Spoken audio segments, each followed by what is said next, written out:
саламатсыздарбы, урматтуу радио угармандар. Биринчи радио өз уктурууларын түз эфирде улантат. Студияда Талайгүл Чабдарова, режиссердук пультта Дилбара Капарова жана Алтынай Сарыбаева. Бүгүн 5-июнь бүткүл дүйнөлүк айлана чөйрөнү коргоо күнү. Бул күн Бириккен Улуттар Уюмунун атайын чечими менен Швециянын Стокгольм шаарында болуп өткөн эл аралык конференцияда Япония жана Сенегал мамлекеттеринин өкүлдөрүнүн сунушу боюнча кабыл алынган экен. Андан кийин башкы ассамблея бул күндү экологияны коргоонун эл аралык күнү деп дагы атайын чечим менен бекиткен. Бүткүл дүйнө жүзү боюнча 5-июнда мына ушул айлана чөйрөнү коргоо күнү белгиленет. Кыргызстанда дагы 5-июнь ар дайым жыл сайын ушул айлана чөйрөнү коргоо күнү белгиленип келет. Кыргызстанда бардыгыбызга белгилүү болгондой, Кыргыз Республикасынын президенти Садыр Жапаров жаратылышты экологияны коргоо жаатында бир топ тапшырмаларды берген. Бул боюнча дүйнөлүк масштабта дагы өзүнүн сунуштары менен чыккан болчу. Биз бүгүн Кыргызстандын аймагында бүткүл дүйнөлүк айлана чөйрөнү коргоо күнүнө карата кандай иш аракеттер болду, деги эле айлана чөйрөнү экологияны жаратылышты коргоо багытында биздин Кыргызстанда кандай иш болуп атат, ушул тууралуу маалымат алабыз. Биздин студиянын меймандары Кыргыз Республикасынын жаратылыш ресурстары, экология жана техникалык көзөмөл министрлигинин биоресурстар башкармалыгынын өсүмдүктөр дүйнөсү бөлүмүнүн баш кадиси Турдакун Абдыкадыров жана мамлекеттик экологиялык экспертиза башкармалыгынын жетектөөчү адиси Мирлан Ниязов бар. Саламатсыздарбы? Саламатсыздар. Майрамыңыздар менен. Рахмат. Урматтуу радио угармандар, албетте жаратылыш, экология маселеси бүгүнкү күндө өтө олуттуу болуп турат. Эгер сиздерде бул боюнча сунуш пикирлер же болбосо суроолор болуп калса, биздин студияга байланышка чыкканга мүмкүнчүлүгүңүздөр бар. 0502 39 21 90 0312 39 21 90 телефондору аркылуу суроолорду кабыл алабыз. Андан сырткары Facebooктагы Биринчи радионун баракчасынан да көрүп, угуп суроолорду калтырыңыздар. Анда маегибизди баштай берели. Алгач сөзсүз бүгүнкү майрам күнү кесиптештерди куттуктайт болушуңуздар керек. Куттуктабай туруп, мындай биз маселелерге өтпөй туралы. Анда алгачкы сөз Турдакун мырза сизде. Рахмат. Саламатсыздарбы, урматтуу радио угармандар, урматтуу жалпы кыргыз эли, кыргыз журту. Бүгүн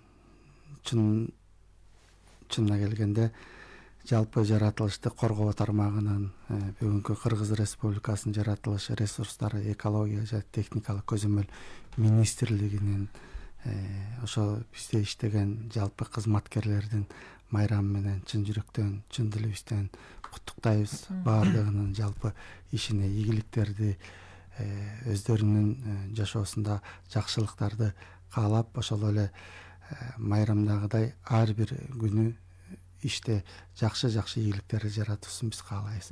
Ошонусу менен дагы бир жолу бүгүнкү майрамыңыздар менен деп айтмакчыбыз чын жүрөктөн. Рахмат. Мирлан мырза. Саламатсыздарбы, урматтуу жарандар жана радио угармандар. Экология тармагында эмгектенген адистер жана экоактивисттер бүгүнкү бүткүл дүйнөлүк айлана чөйрөнү коргоо күнү менен жаратылыш ресурстар, экология жана техникалык көзөмөл министрлиги тарабынан жана өзүмдүн атыман куттуктап кетем. Куттуктайм. Ошо майрамыңыздар менен. Рахмат, сиздерге да ишиңиздерге ийгилик каалайбыз. Анда Турдакун мырза, мына негизи эле ушул Кыргызстанда соңку жылдары ушул айлана чөйрөнү коргоо, жаратылышты экологияны коргоо багытына көбүрөөк көңүл бөлүнүп атпайбы? Анан бул милдетти аткарууда сиздердин министрликке көбүрөөк мындай милдет тагылганда, анан бүгүнкү күнгө карата кандай иштерди аткарып жатасыздар? Алыскы жакынкы күндөргө план, программалар түзүлгөнбү? Ушул жаратылышты коргоо жаатында кийинки кездерде дүйнөлүк агымда мындай бир өтө маанилүү болуп аткандан кийин бул боюнча сиздердин министрлик да иш жүргүзүп жатса керек. Рахмат, туура айтасыз. Негизинен жаратылышты коргоо тармагында биздин министрлик Кыргыз Республикасынын аймагындагы баардык жаратылыш ресурстары жана аны пайдалануу, аларды жөнгө салуу, алардын мыйзамдуу түрдө ишке ашырылышы боюнча программаларды ишке ашыруу боюнча милдеттүү. Жана ошолордун аткарылышын көзөмөлдөп турат да бүгүнкү күндө. жаратылыш бул өтө назик, өтө бүгүнкү күндөгү адамзатына керектүү нерсе катары кабыл алынып, баардык жерде жаратылышты коргоо, сактоо жана аны келечек муундарга калтыруу үчүн, бүгүнкү өзүбүздүн жашообузда жакшы жашоо үчүн пайдаланууну туура колдонуу үчүн гана сактап келүү, бул элдерге, жалпы коомчулукка түшүндүрүү катары ар бир иштеген биздеги адистер ар бир жаран менен иштешүүгө аракет кылып атат. Өзүңүз айтып кеттиңиз кандай программалар, көптөгөн чоң программалар бар. Алардын баардыгын иштеп аткаруу жана алардын милдетин койгон өзүнүн мөөнөттөрү бар. Мөөнөтүнө жараша иштерди кылып келатабыз. Мисалга айтып кетсек, мисалы үчүн экология тармагынын ушул 5-июндун жаралып калуу тармагы бул Бириккен Улуттар уюмунун Генералдык ассамблеясына 72-жылы кабыл алынып, 5-июнь бүткүл дүйнөлүк жаратылышты коргоо тармагынын күнү болуп эсептелген. Андан бери баардык көп чоң өлкөлөрдө ушул белгиленип келип, 1995-жылдан бери биздин Кыргыз Республикабызда белгиленип келет. Бизде 95-жылдан бери белгилениyor. 1995-жылдан бери белгиленип келет. Бул майрамды жөн эле белгилеп калбастан, бул биздин отчеттук күнүбүз деп айтсак болот. Бир жылда эмне иш кылдык, кандай иштерди аткардык жана кийинки жылга кандай пландарыбыз бар. Ошол ар бир иштин өзүнүн жасалган жумушу боюнча иш алып барасыздар, ишин алып барып жана ошону аткарууга аракет кылып келе жатабыз. Бүгүнкү күнү 5-июнь бүгүн жалпы жаратылышты коргоо тармагында иштегендерди куттуктап, Кыргыз Республикасынын жаратылыш, ресторан жана экология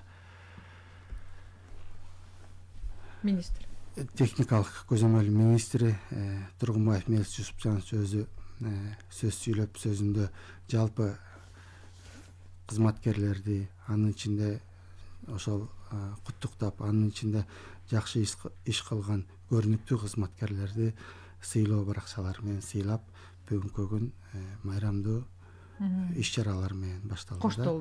Коштолду.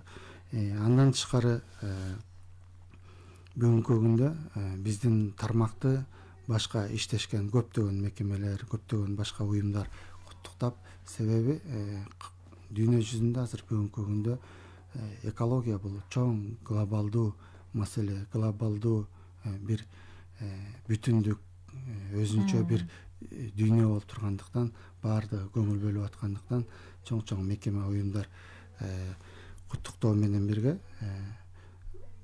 жакшы мындан аркы ишибизде жаратылышты коргоо боюнча, бирге иш алып баруу боюнча өздөрүнүн сунуштарын айтып кетишти. Ошону менен бирге эле биз дагы бир нерсени белгилей кетсек, жаратылыш коргоо тармагы бул биздин гана министрлик эмес, жаратылышты коргоо тармагына деп айтсак, жаратылыш парктары, жаратылыш корктору, токой чарбалар жана ар бир иштеген местный самбап, жергиликтүү өз алдынча башкаруу бийликтери дагы бул жаратылышты коргоо тармактарына чоң салымдарды кошот деп ишенебиз да. Себеби биз ошолордун иши менен, биздин көрсөтмө жана мамлекеттин президенттин айткан жаратылышты коргоо тармагындагы иштерин аркалоо менен биз ошолордун артында ийгиликтерге жетишебиз деп ойлойбуз.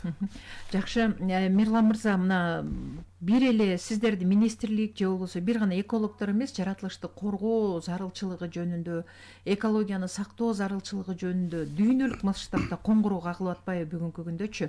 Анан биздин Кыргызстанда дагы мурдага караганда мындай бир ар бир жаранга жеткиликтүү болсун, ар бир жаран ушул багытта иш алып барсын деген мындай бир уран жакшы эле мындай тарап калды да, элге да жеткиликтүү болуп калды. Анан сиздердин министрлик ушул жерлерде, аймактарда ушул экологияны коргоо, жаратылышты коргоо багытында ишти кандай жүргүзөсүздөр? Мисалы, райондор, областтарда, региондордо дегендей сиздер министрликте эле отура бербейсиздер да, мисалычы, аймактар жерлер менен иш алып барасыздар да. Ошол жөнүндө кыскача айтып берсеңиз.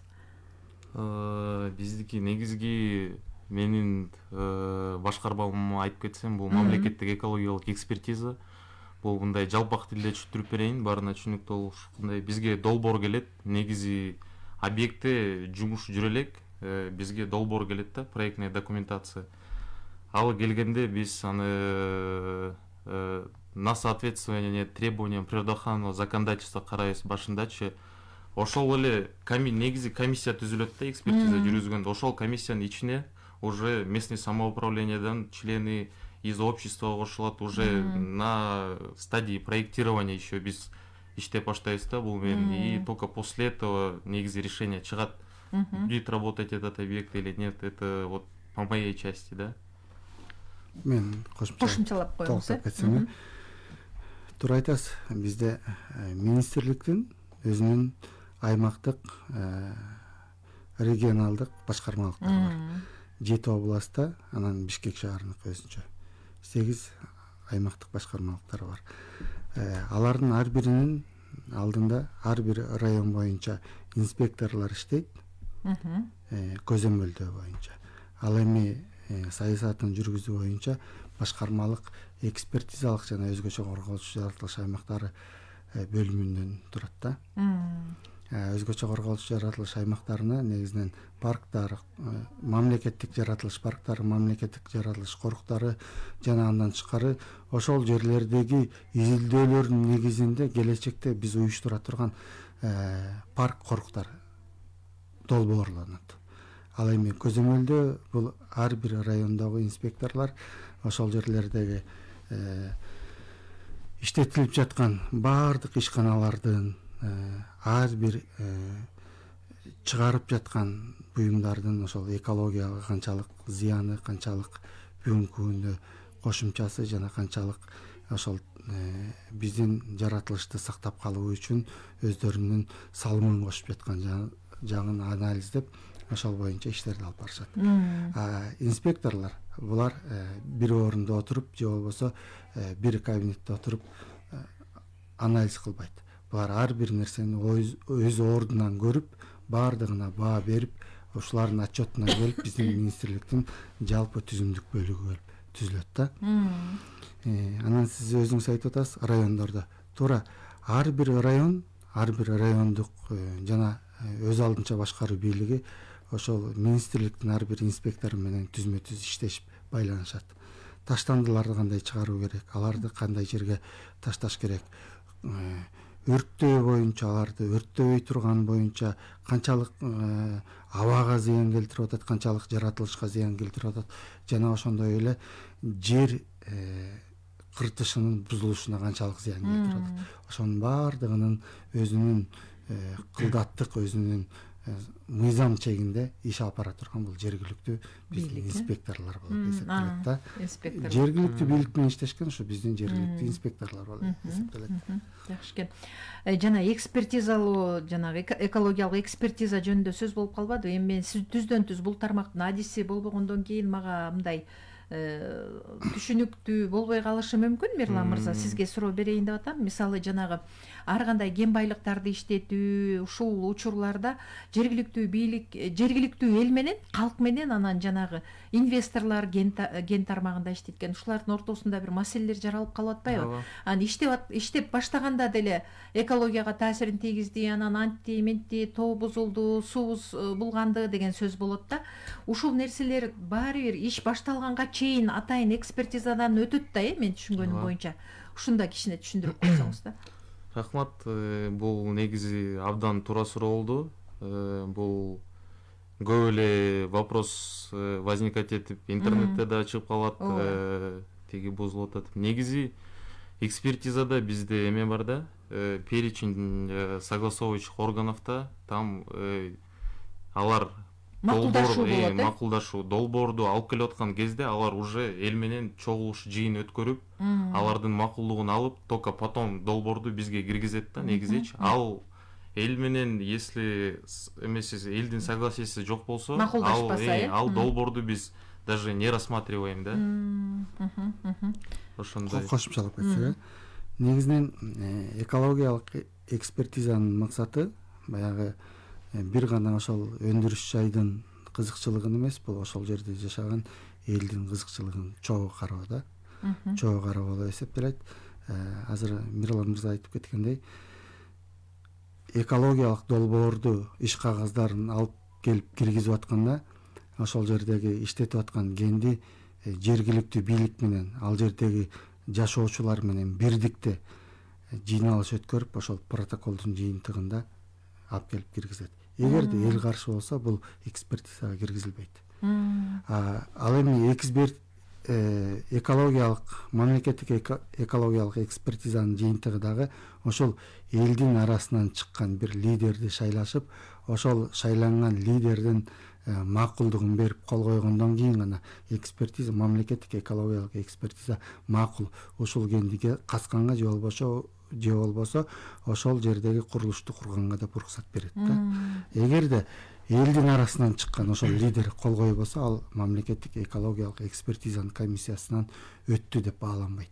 Элдин өкүлү катары макулдук бериш керек экен да. Элдин өкүлү катары макулдук берет. Мен толуктап кетейин, Турдакмыр эке, кечиресиз. Негизи Турдакмыр эке туура айтып атат. Башында элдик жыйындын протоколунда там негизи участвовать эткен элдин баарын колу керек да. И плюс к этому отдельная комиссия создается, экспертиза жүргүзүп атканда. Ал жакта еще представители из общественности тоже бар да ичинде.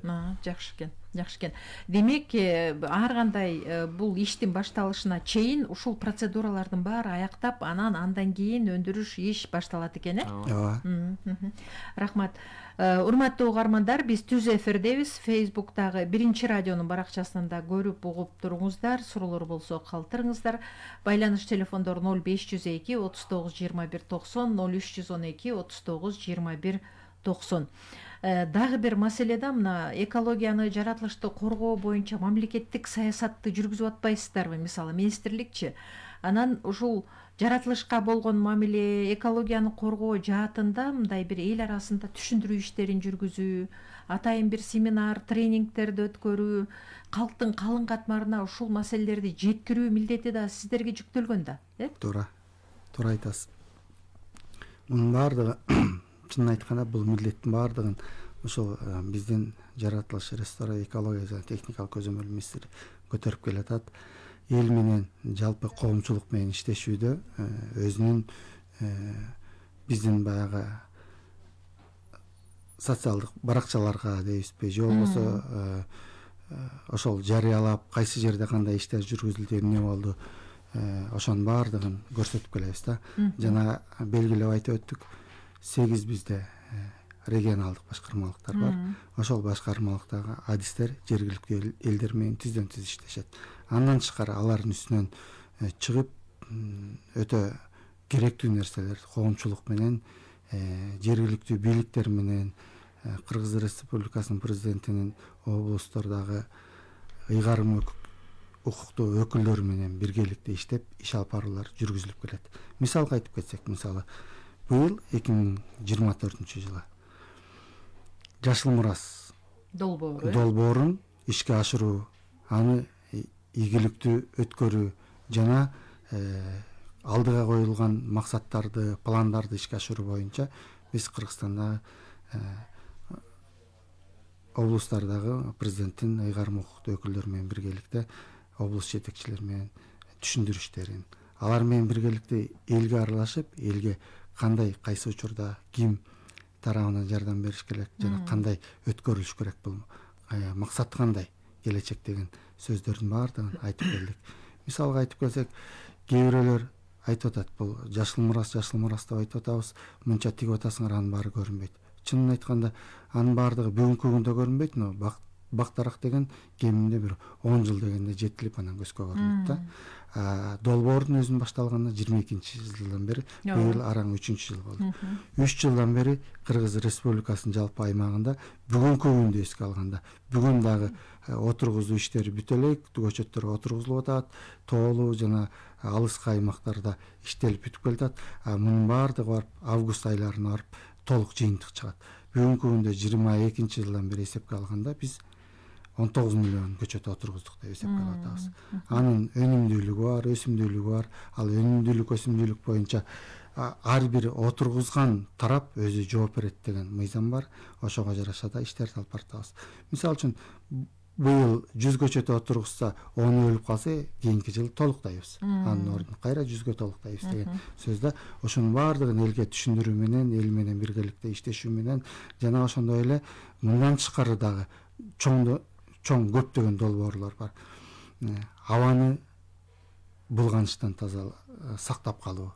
Аларда кандай учурда кантип таштандыларды кайсыл жакка өткөрүү, кайсыл жактарга жеткирүү. Ал эми бүгүнкү күндө ачык бир кездерде айылдарда баардык нерсени чогултуп өрттөчүбүз. Ошол ар бир үйдөгү өрттөгөн кишилерге түшүндүрүү иштери менен. Өрттөбөш керек да, демек. Ал эми такыр эле укпай бараткандарга чоң Айыппулдар, ишканаларга айыппулдар каралат. Алардын иштерин сотко чейин өткөрүп, соттошуу иштери болуп атат бүгүнкү күндө. Алардын ишмердүүлүгүн токтотууга чейин барып атабыз. Себеби бул биздин жаратылышты сактап коргоп калуу максатында иштер да. Жакшы экен, азыр бизде угарман бар, Мирлан мырза. Угарманды кабыл алабыз, суроосун угалы. Саламатсызбы? Алло, саламатсыздарбы? Угуп жатабыз сизди. Менде мындай сунуш бар да, могу шаарда төтөп келген машиналарды эмне карабайсыңар да, вообще гаи тоспойчу, түтөтүп айдасат, аркасынан айдасак салонго чейин кирет түтүнүпчү. Буркулап айдап жүрүп, бир караган киши жок. Экинчиден могу шаарда стройка кылып атышат, капталарын ачканда баткактарын ошо грузовойдор бүт асфальт капчык атат. Россияда болсо ошол объекттин ичинде дүйдүрүп турат, эгер ошол ойдон чыкса миллиондого штраф төлөйт. Силер ушул жактарды эмне карабайсыңар? Вообще жаман иштеп атасыңар. Нөл иштеген, нөл. Түтүгөн машиналарды эмне караган да жакшылап. Рахмат, суроо түшүнүктүү. Ушул боюнча көзөмөлдүк жүктөлгөн да сиздерге, жана автотранспорттун жана зыяндуулугу жана башка дегендер. Туура. Рахмат сурооңузга. Туура мындай биз сын пикирлерди туура кабыл алабыз. Булар боюнча иштешүү жүрүп келатат. Негизинен инспекторлор бизде жана айтып өттүк го, жергиликтүү инспекторлорубуз бар деп. ГАИлер менен транспорт көзөмөлдөө кызматы менен биргеликте иштерди алып барып келет. Эми ар бир машинеге ар бирин жетишип, ар бирин токтотуп, ошонун канча чыгып аткандыгын эсептеш кыйын. Бирок чынын айтканда бул тармакта мына акыркы жылдары ар бир айдалып өткөн жанагы маршруттук таксилердин баардыгы көбү четке чыгарылды. Ошол түтүн чыгаруу боюнча оңдотуп келмейинче маршруттук неме киргизбесин деп. Мындан бери 3-4 жыл мурун карасак, чын эле түтүндөр көп болчу аябай. Анан бул акырындык менен ишке салынып келет. Угарманыбыз бул жаран туура айтып атат. Баардыгына бүгүнкү күндө жетишүү кыйын болуп атат. Акырындык менен биз баягы иштешип келатабыз. Баардык региондо ар бир 7 областта жана Ош Бишкек шаарында чоң көзөмөлдөр уюштурулуп, бул бир эле күн же бир жумалык эле эмес, күнүгө уюштурулуп атат. Кармап ушундай нерселер болот. Чынын айтып атат, эми баардыгына жетишпегенден кийин кээ бир жерлерде ошол катталып атат. Бүгүн айыппул салат экенбиз, эртең күнү кетип калат экен. Себеби жарандык, алардын да укугу бар. Биз аларды эч качан камап же токтотуп коюуга мүмкүнчүлүгүбүз жок. Биз да мыйзам чегинде гана иш кыла алат экенбиз. Ошол мыйзам чегинен ашып бараткандарга жетишпей баратканыбыз да ошондон болуп баратат да. Негизи ошол автотранспорттун абаны булгап атабы жана башка, же болбосо ошол өлкөгө кирген автотранспорт бизге мындай экологияга тескери таасири тийбейби деген талаптар болобу? Аны ким көзөмөлдүк алат? Кирип атканда өлкөгө же андай эреже жокпу? Эреже бар. Мынакей Кыргыз Республикасынын министрлер кабинетинин атайын 10 жылдан ашпаган машинелер деп туруп чектөө киргизген. Анан жылы жаңыларга орусча айтканда растаможкасы арзан. Улам эскирген сайын кымбаттайт. Ал эми 10 жылдан ашкандарга 2 эсе кетет деген ушул сыяктуу тартиптер каралган да. Анын баардыгы ошол мотордун кыймылдаткыч автотранспорттун кыймылдаткычынын иштөөсүнүн жана анын көлөмүнө жараша абага чыгарган уулуу заттардын негизинде эсептелип чыккан мыйзамда мунун баардыгы көзөмөлгө алынат. Бул таможнядан өтүп атканда, орусча айтканда растамошка болуп атканда ошонун баардыгы каралып турат. Налогу көп болот дагы, жана аларды киргизбей коюу да укугу бар бизде. Анын баардыгы каралган. Дагы бир маселе да, мына рыноктун шарты өлкөдө ар кандай мекеме ишканалар ачылып атат, кайра иштетүү, өнөр жай тармагы өнүгүп атат. Анан бир гана кен тармагы эмес, ушул жанагындай мекеме ишканалар ачылганда дагы анын экологияга таасири жөнүндө бир эреже талаптар барбы, Мирлан мырза? Ошол жагдай жанагы сиз айткандай сиздердин экологиялык экспертизадан өтөбү?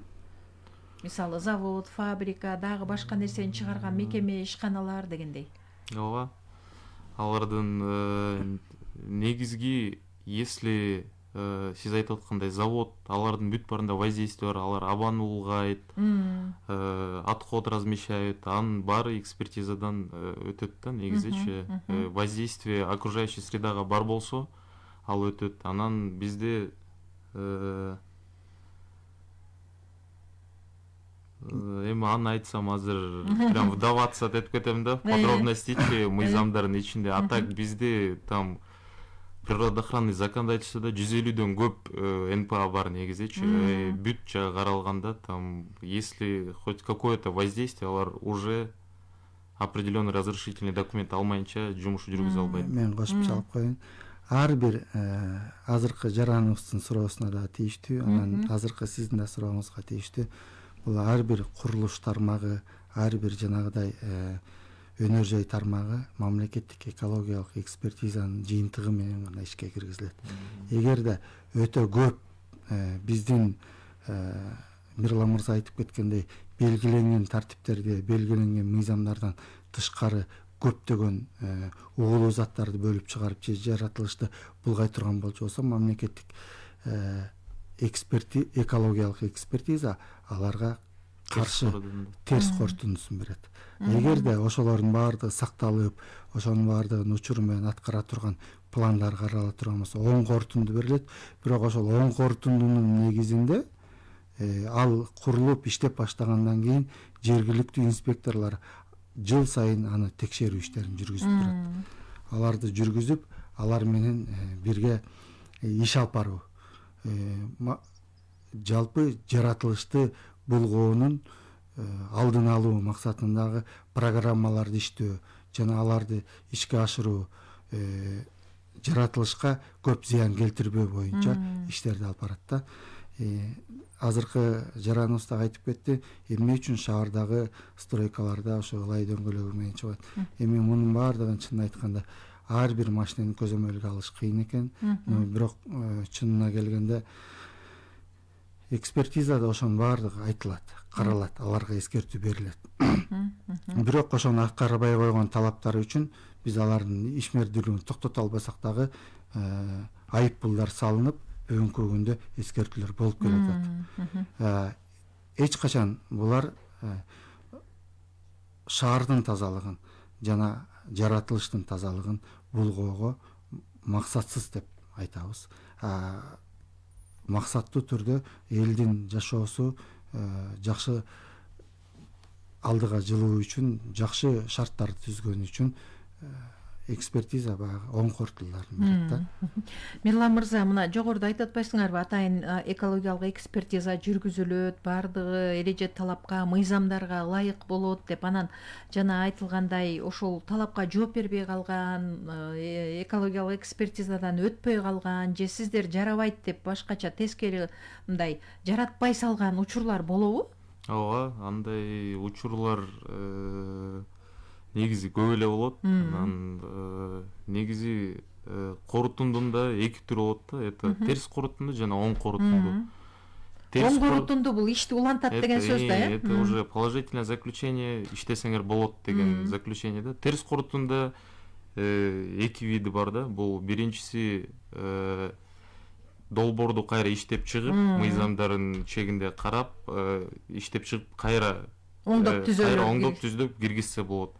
А бывают такие случаи, где уже жок, иштесеңер болбойт деген, таптакыр болбойт, там, допустим, ОПТ жерлеринде болуп калат или буферный, там нюанстар көп да негизи мыйзам таптакыр ичинде. жол берилбейт, ал бул болбойт, биздин экологияга таптакыр зыяны тиет деп сиздер таптакыр эле тыюу салган учурлар да болот экен да, демек, э? Албетте. Бизде Facebook пайдалануучунун бир суроосу бар экен. Жайкы эс алуу башталды. Ысык көлдүн жээгинде экологияны сактоо боюнча аракеттер кандай болуп жатат деп. Ысык көл боюнча да бул өзүнчө бир аймакта, э? Ысык көл биосфералык аймагы болуп өзүнчө түзүлүп турат. Ысык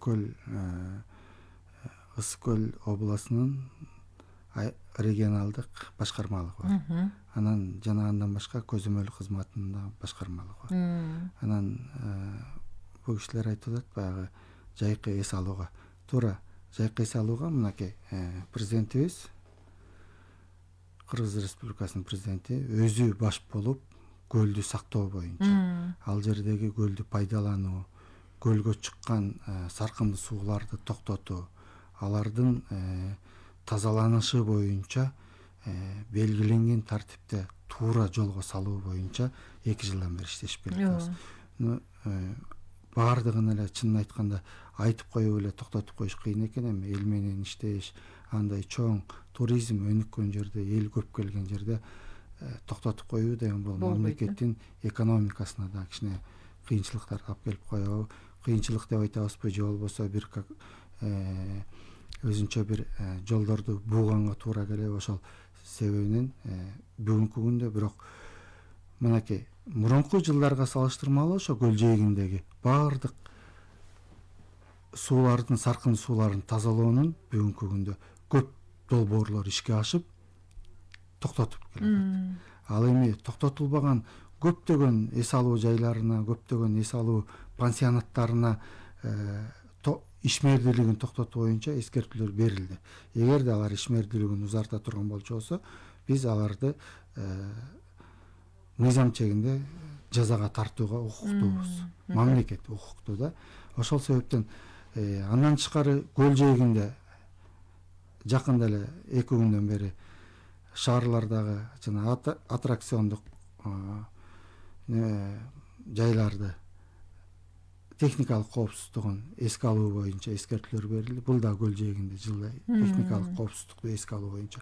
Мисалы үчүн элдер эс алган жердеги кайыктарын токтошу, алардын элди эс алдырышы жана өздөрүнүн белгиленген чегинен сыртка чыкпашы боюнча түшүндүрүү иштери мына азыркы күнгө чейин жүрүп келет. Аларга уруксат берүүдөгү өздөрүнүн мыйзам чегиндеги жана белгиленген тартиптеги жоболордон сыртка чыкпоо боюнча түшүндүрүү иштери. Бул азыркы эле сезон келаткан учурда эмес, бул былтыркы сезон бүткөндөн баштап кайра ушул сезон бүткөнгө чейин 1 жыл аралыгында иштелип чыга турган, эл менен иштеше турган маселе да бул.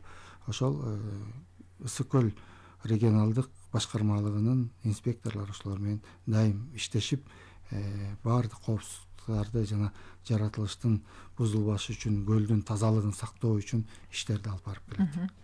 Мирлан мырза, мына жаратылыш койнуна мындай эс алуучу жайларды куруу, жанагындай кафелерди, санаторий, пансионат жана башкаларды курган ишкерлер да көбөйбөдүбү?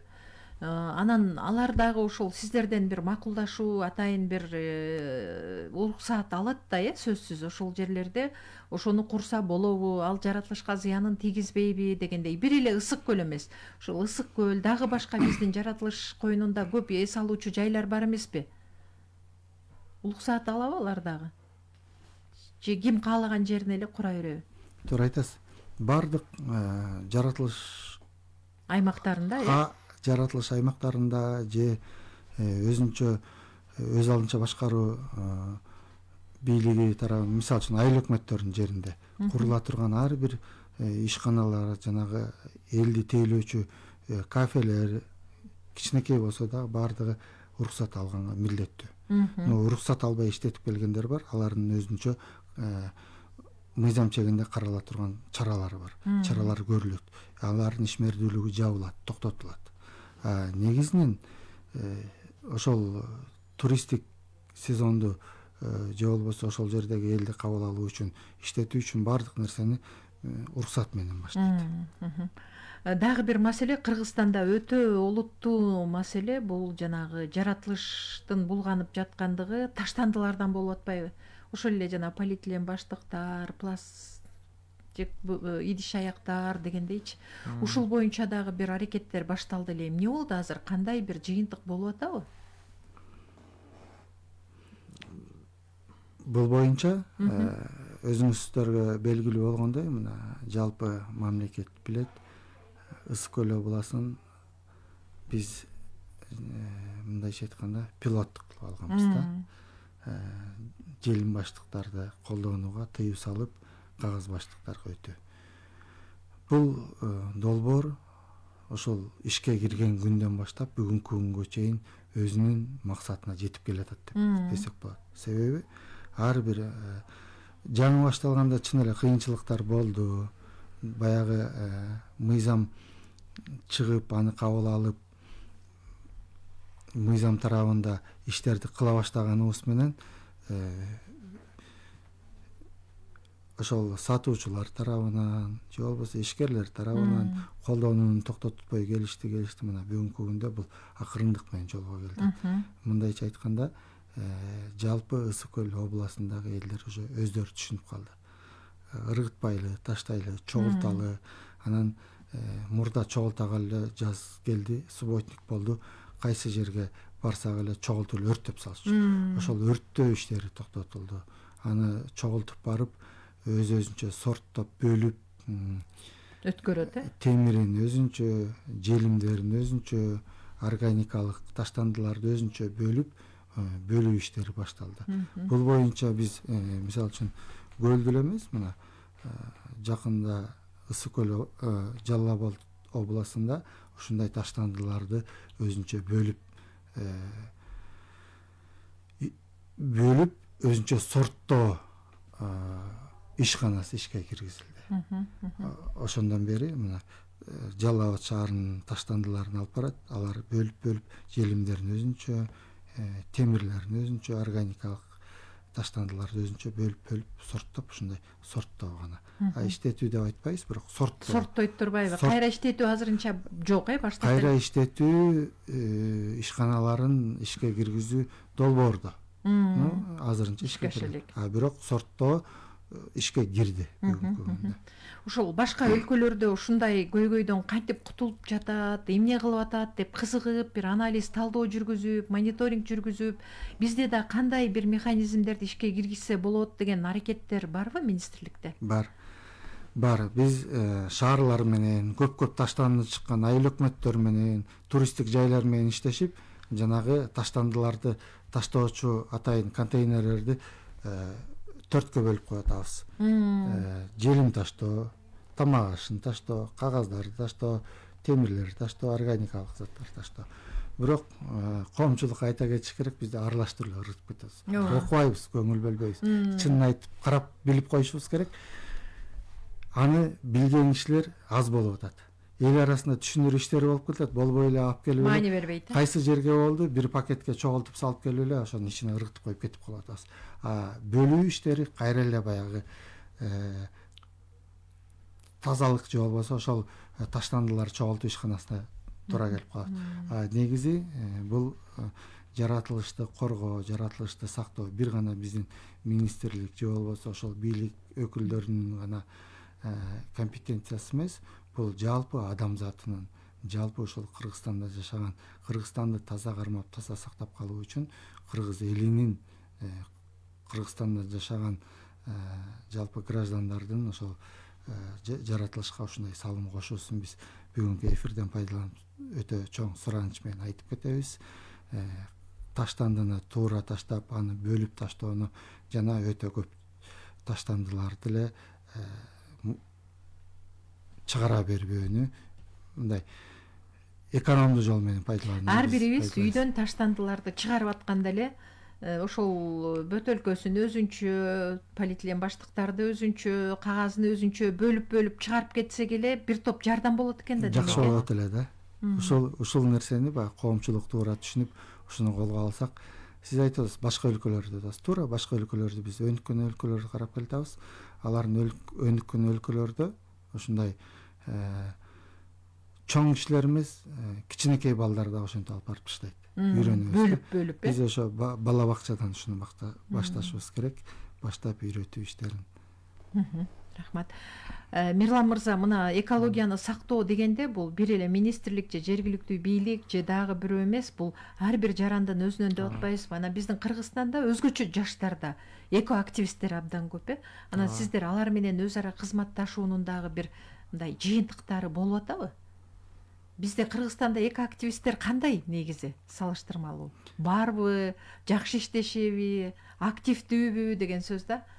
Мен айтып койсом, эко активисттер бизде Кыргызстанда азыркы күндө өтө көбөйүп келатат. Алардын салымы чоң. Мисалга айтсак, мынакей 2022 жылдан бери Жашыл Мурас улуттук компаниясы ишке кирип, бул долбоор, жаш долбоор болсо дагы өзүнүн өнүгүү жолунда, жашылдандыруу жолунда, абаны тазалоо жолунда бир ийгиликтерге жетишип келатат. Ал эми Жашыл Мурасты ишке ашыруу боюнча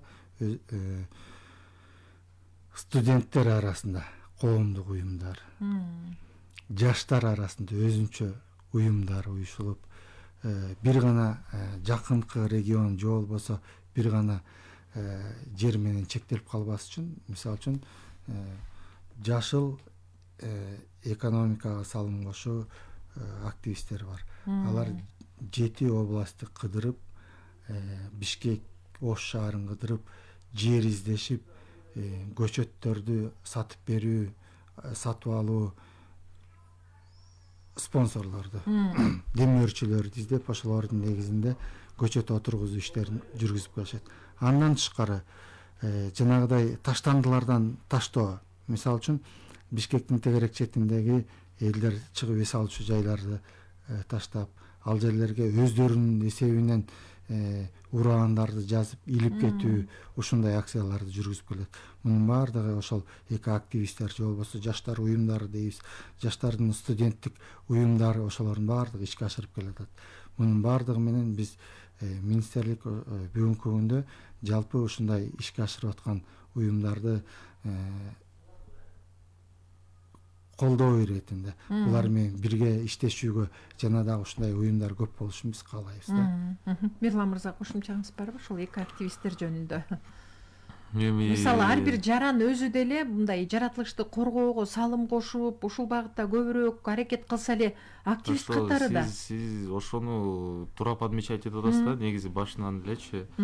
Эко активист дегенде эми биз негизи баарыбыз эко активист болсок болот да. Каждый салым салсак, бул, допустим, министрлик деп министрликке эле бөлбөй коюш керек. Экология болду, жаман болсо министрлик күнөөлүү эмес, ал каждыйыбыздан да. Негизи ошо жана айткандай эле таштандыларды бөлүп таштап койгонубуз это уже большой вклад. Анан ошо.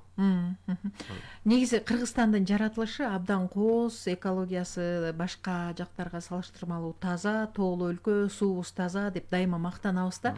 Анан чет өлкөдөн келген дагы туристтер, эс алуучулар аябай баа берип, биздин ушундай бир кооз жаратылышка суктанып атпайбы? Бирок аны ошол бойдон сактап калуу биздин ар бир кыргызстандыктын милдети. Биз кандай мамиле кылсак, анда ошол сырттан келген мейман дагы ошондой мамиле кылат да.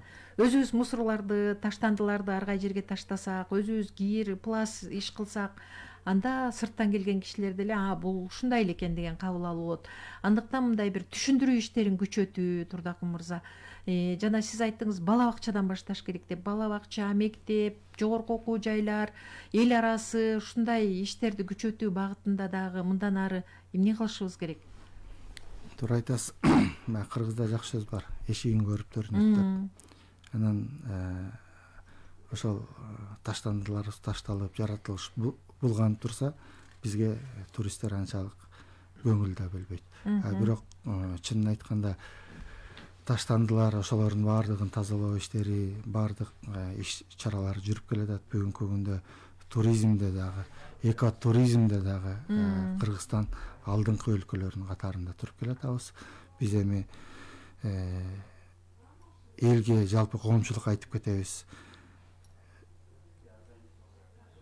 Конокту кандай күтсөң, конок сага ошондой мамиле кылат дегендей, биз жаратылышты таза кармап, таза сактап, биз үчүн бүгүнкү күн үчүн эле эмес, эртеңки жалпы урпактарга, муундарга калтырыш үчүн биз таза кармап, жашылдандырып, кооздоп кетсек, биздин Кыргызстандын жаратылышы алдыңкы жаратылыштардан болуп келсе, ошол боюнча алдыңкы боюнча кала берет деген ойдобуз. Анан иш пландар бул боюнча өтө көп. Бир эле иш планды айтып коелу. Мынакей Кыргыз Республикасынын президентинин жарлыгы менен Кыргыз Республикасынын ошо президенттин өзүнүн айткан, көтөргөн демилгеси менен тоолуу региондорду өнүктүрүү боюнча демилге көтөрүлүп чыккан. Анын ичинде жашыл мурас бар, анын ичинде тоолуу туризм бар, экотуризм бар, тоолорду, мөңгүлөрдү сактоо, таза сууларды таза боюнча карап сактап калуу, кармап калуу, ошонун баардыгы ошол иш чарада планда каралган. Бул эми 2022 жылдан бери акырындык менен келатат, но бирок 2010 жылга чейинки пландар түзүлгөн. Ал эми 2010 жылдан кийинки ушул жасалган иш чаралардын мониторингин жүргүзүп туруп, ушунун жыйынтыгында дагы пландар алдыга иштелип чыгып улантылат. Негизинен мөңгүлөрдү сактоо, тоо туризми, экотуризм жана жаратылышты, жашыл байлыкты, өсүмдүктөр дүйнөсүн, жок болуп бара жаткан жаныбарлар менен өсүмдүктөр дүйнөсүн сактап калуу боюнча бул президенттин өзүнүн түздөн түз көзөмөлгө алып карап турган программасына киргизилген. Анан калса президенттин ошол жаратылышты коргоо боюнча, тоолуу аймактарды өнүктүрүү боюнча бир топ демилгелери бул эл аралык деңгээлде колдоо тапкан. Андыктан Кыргызстан мындай иште, мындай алдыңкы орунда же болбосо лидер катарында чыгышы толук мындай маанилүү да. Урматтуу радио угармандар, бүгүн 5-июнь бүткүл дүйнөлүк айлана чөйрөнү коргоо күнү. Мына ушул күнгө карата биз бүгүн экологдор менен маектештик. Алар Кыргыз Республикасынын жаратылыш ресурстары, экология жана техникалык көзөмөл министрлигинин биоресурстар башкармалыгынын өсүмдүктөр дүйнөсү бөлүмүнүн баш кадиси Абдыкадыров Турдакун Мамакеевич жана мамлекеттик экологиялык экспертиза башкармалыгынын жетектөөчү адиси Ниязов Мирлан Каныбекович. Сиздерге ыраазычылык билдиребиз. Ишиңиздер ийгиликтүү болсун. Дагы бир жолу майрамыңыздар менен куттуктайбыз. Урматтуу угармандар, бул маекти Facebook'тагы Биринчи радионун баракчасынан кайрадан көрүп угуп алсаңыздар болот. Бүгүнкү уктурууну сиздерге жеткирүү үчүн мен Талайгүл Чабдарова, кесиптештерим Алтынай Сарыбаева жана Дилбара Капарова иштедик. Ал эми Биринчи радио мындан ары дагы өзүнүн уктурууларын улантат. Кыргызстандын аймагынан жана чет өлкөдөн алынган соңку жаңылыктар менен таанышасыздар. Андан сырткары өлкөнүн коомдук, саясий, социалдык, экономикалык турмушундагы өтө олуттуу мазмунду камтыган Биринчи радионун маалымат талдоо репортаждары дагы сиздерге сунуш кылынат. Андыктан Биринчи радиодон алыстабаңыздар. Кайрадан эфирден жолугушканга чейин саламатта болуңуздар.